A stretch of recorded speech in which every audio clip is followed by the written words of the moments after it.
Ну вот мы сейчас напомним телезрителям, что господин Алексей Пашинин сказал в эфире, а потом я попрошу вас прокомментировать. Давай. Я зашла на твою страницу в Фейсбуке, кстати, на эту тему, и увидела пост.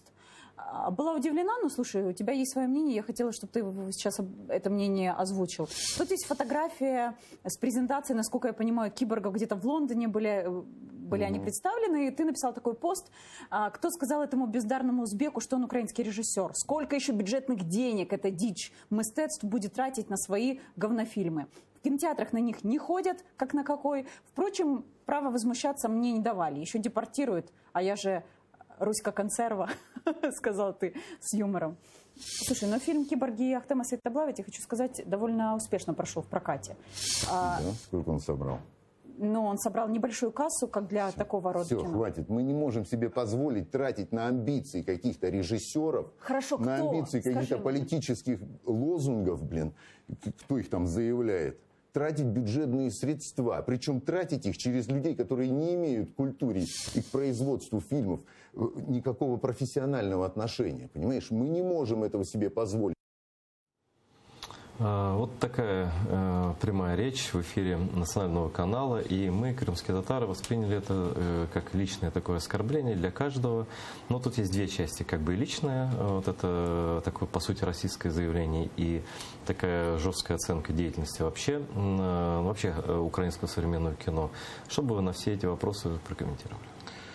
Ну, я не хочу вдаватися в ту стилістику, якою пан Пашинін оперує. Мені дуже прикро чути такі речі і насправді соромно навіть.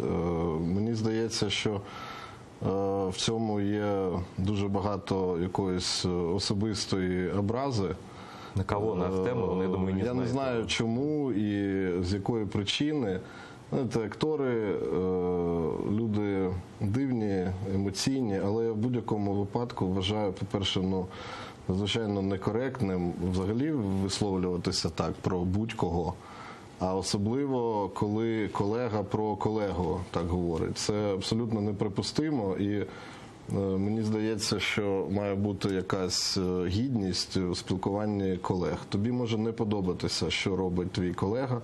Це може бути не твоє, ти можеш вважати, що там щось зроблено з професійної точки зору неправильно, але переходити на хамські образи з піною у рота в якомусь незрозумілому азарті, для мене принаймні, маніпулювати фактами.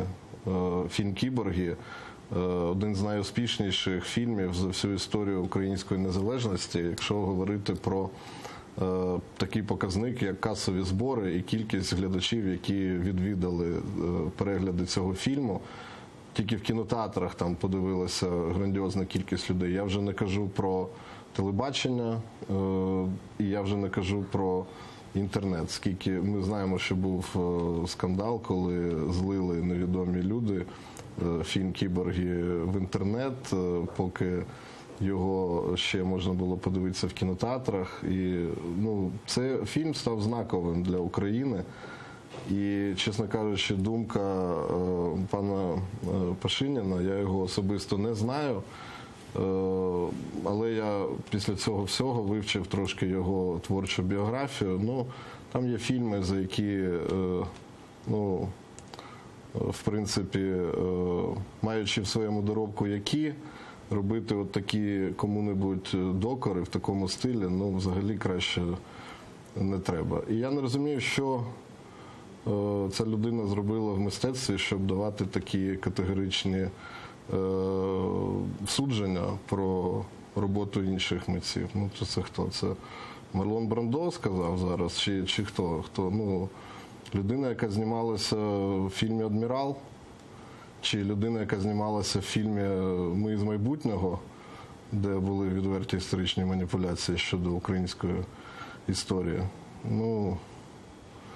Якби це дуже прикро все, що це прозвучало, і я думаю, що це не варто вимагати якихось вибачень, але мені здається, що в такій ситуації варто було б пану Пашиняну принести свої вибачення. Не могу. І те, що він воював в АТО, це викликає повагу, звичайно, але це точно не дає права так себе поводити.